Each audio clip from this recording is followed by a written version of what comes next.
Oke guys, kali ini kita akan mengomentari berita yang akan ngebahas tentang masalah hakim yang melakukan tindak pidana korupsi padahal gajinya itu sudah dinaikkan. Nah, untuk mengetahui konteksnya, mari kita bersama simak beritanya. Kita mulai videonya. Kita akan membahasnya bersama dengan Guru Besar Ahli Pidana Unisula Semarang yang kerap jadi sorotan karena menangani kasus kopi sianida dan berpengalaman menjadi hakim selama 36 tahun, Profesor Binsar Bultong. Selamat malam, Prof. Binsar. Selamat malam, Ibu Baik, Vera. terima kasih sudah bergabung, Prof. Setelah Presiden Prabowo ini menaikkan gaji hakim sebesar 280%, tapi masih saja, Prof, ada hakim yang terjaring OTT seperti hakim di PN Depok ini. Nah, ini menggambarkan apa? Apakah gaji besar saja itu bukanlah kunci dalam reformasi peradilan kita? Ya, betul sekali. Sesungguhnya hakim berapapun jumlah besaran gajinya seperti yang kita sudah ketahui berdasarkan ya peraturan pemerintah yang sudah ditandatangani di peraturan pemerintah nomor 42 ya tahun 2025 itu besaran gaji hakim terendah 0 tahun hakim lah katakan sebesar 61,2 Ya, juta besar rupiah sekali per ya. bulan. Sedangkan yang tertinggi menjadi ketua pengadilan tinggi itu sebesar 110,5 juta Ratusan sekian juta per bulan. tuh ya per Nah, bulan tuh ya. Jadi gaji yang tinggi sekalipun itu tidak mencegah seseorang tuh melakukan tindak pidana korupsi. Nah, kenapa gaji hakim itu tinggi gitu? Diharapkan ketika gajinya tinggi, mereka tuh tidak perlu mencari uang tambahan di luar jabatannya, kayak misalnya suap gitu ataupun misalnya ada pemerasan dan sebagainya gitu. Itu harapan ketika gajinya tinggi. Tapi ketika gajinya ditinggikan, ya itu tidak mencegah seseorang tuh melakukan korupsi, tapi malah kayak memanfaatkan jabatannya malahannya di sini kayak jadi yang salah mungkin di sini adalah karakter atau pribadi si hakimnya. Ya, kalau misalnya hakimnya emang buruk gitu ya, sebanyak apapun gajinya itu mereka akan tetap melakukan kejahatan. Tapi kalau misalnya emang hakimnya itu baik, ya pribadinya, karakternya, itu gajinya segitu, itu pasti cukup gitu ya. Dia tidak perlu melakukan kejahatan atau kriminalitas yang mengeksploitasi jabatan tersebut. Ya.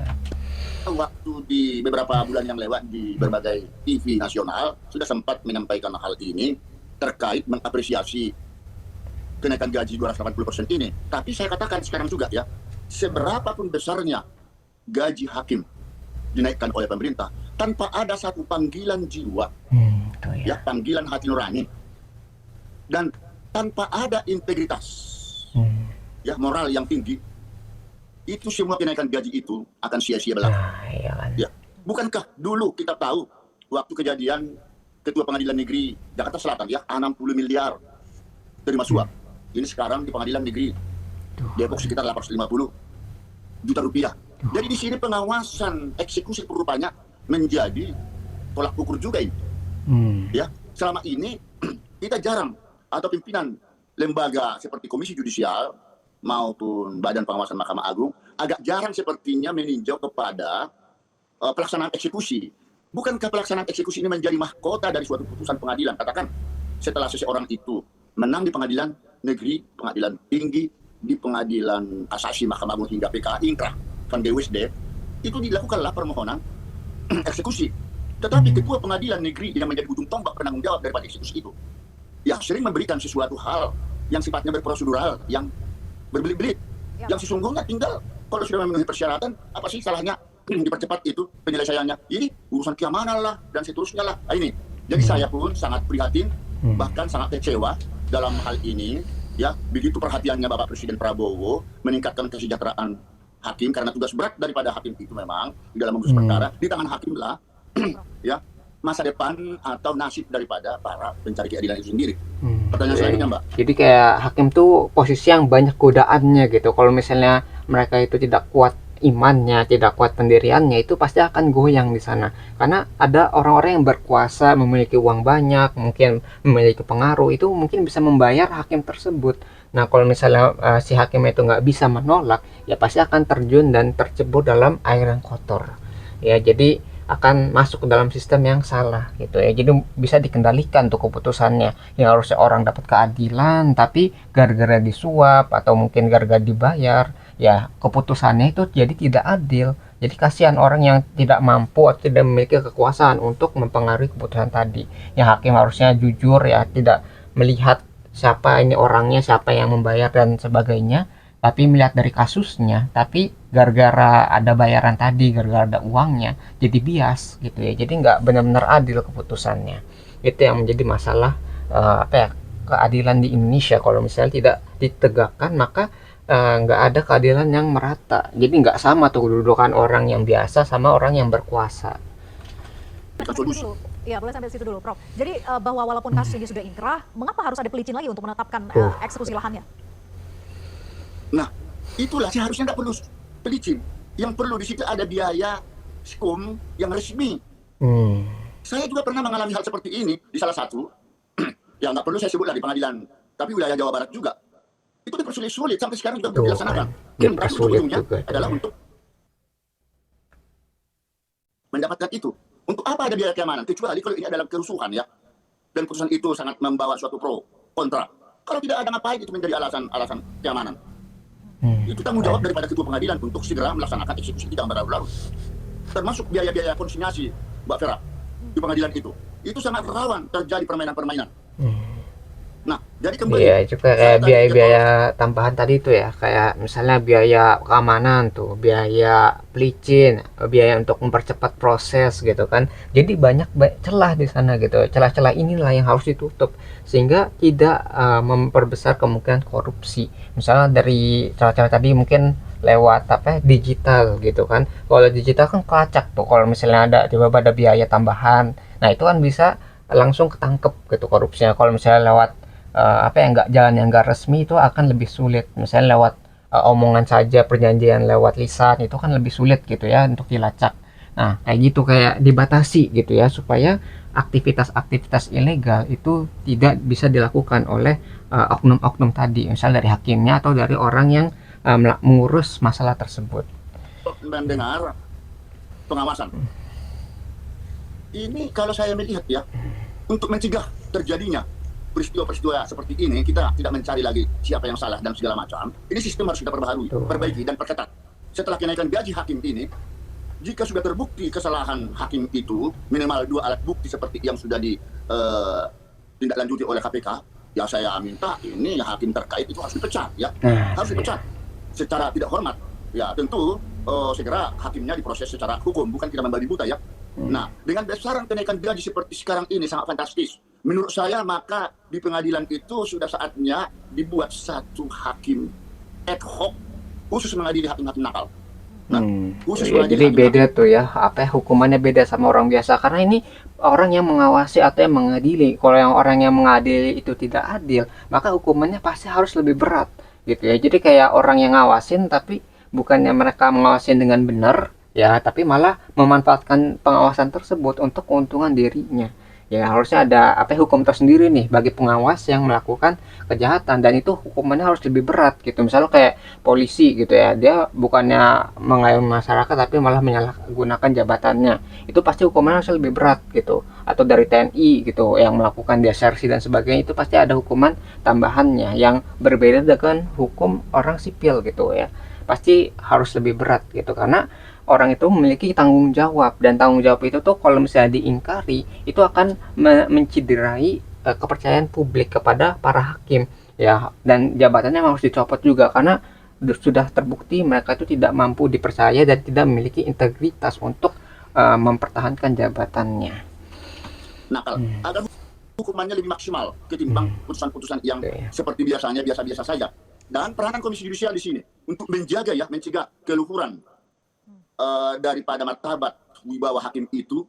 Jadi sifatnya bersifat preventif, bukan bersifat represif.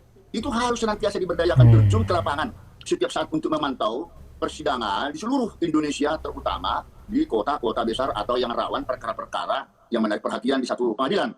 Ya, termasuk dalam pengawasan terhadap pelaksanaan eksekusi tadi itu harus benar-benar mulai sekarang itu diperhatikan. Tentu bekerja sama dengan Badan Pengawasan di Mahkamah Agung. Jadi jangan setelah sudah terjadi OTT baru di situ sibuk Komisi Yudisial.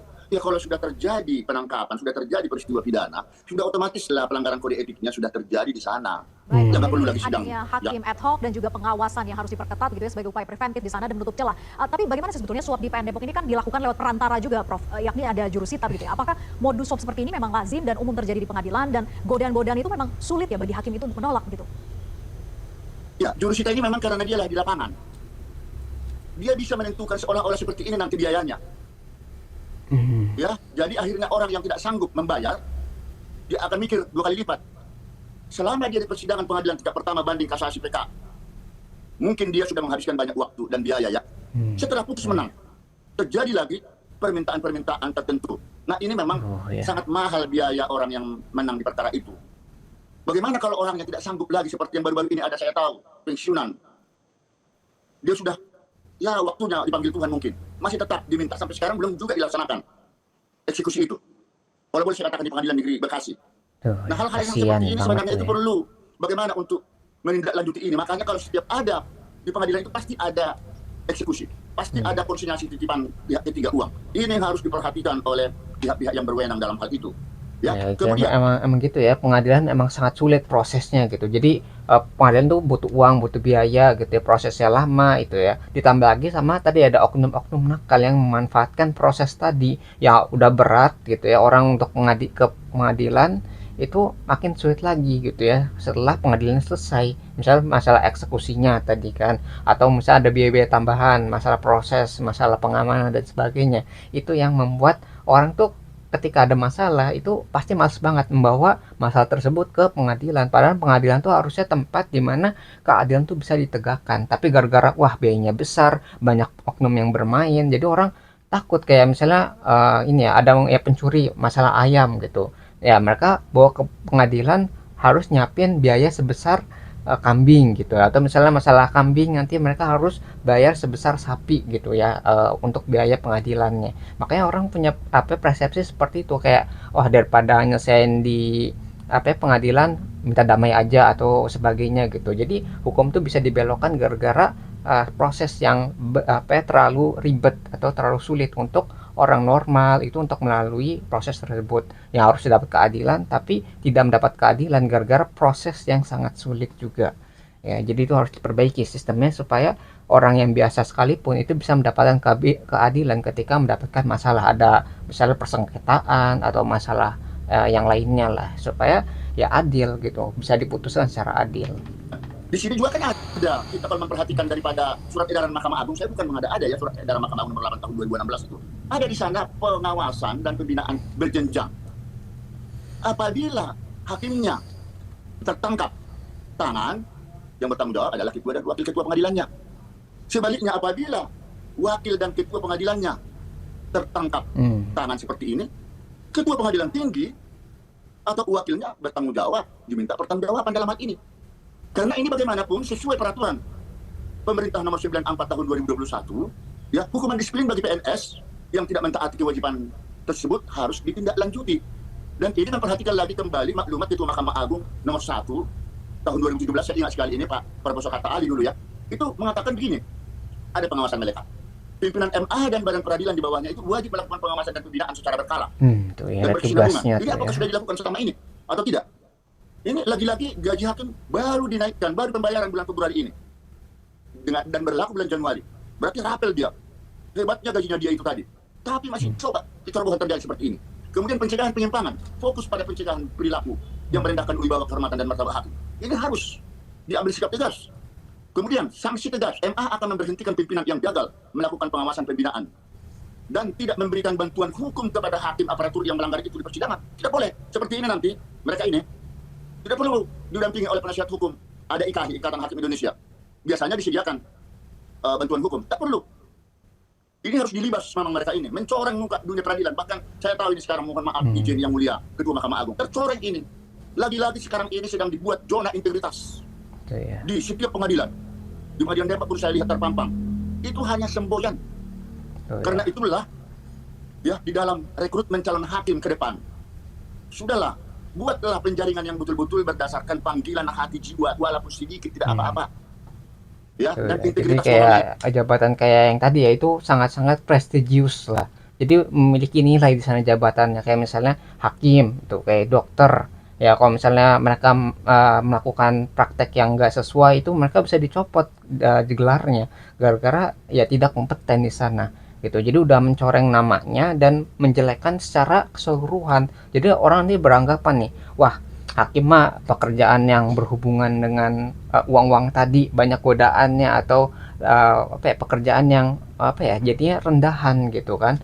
Kalau misalnya punya uang berarti punya kuasa gitu ya, bisa mengatur keputusan dari hakim tersebut. Padahal tidak semua hakim seperti itu, tapi sebagian kecil inilah yang mencoreng nama besar dari hakim secara keseluruhan. Itu yang harus dicegah gitu ya. Jadi orang jadi nggak respect, nggak menghormati jabatan tersebut. Misalnya kayak ini ya tadi ya, hakim, dokter, polisi, TNI gitu. Kalau misalnya jabatan-jabatan yang penting memiliki nilai itu dicoreng oleh oknum-oknum tadi ya, oknum-oknum yang menjelekkan namanya, itu harusnya dihukum lebih berat lagi. Karena orang tuh kan percaya dengan jabatan tersebut memiliki nilai ya, memiliki kompetensi yang tinggi, dan tidak bisa semena-mena gitu ya. Orang yang asing masuk ke sana butuh ilmunya, butuh waktu, butuh pembelajaran, butuh uang untuk proses pendidikannya gitu ya. Jadi kok proses yang berat itu bisa diremehkan gitu ya, dengan cara suap, dengan cara pelicin, dengan cara pemerasan dan sebagainya.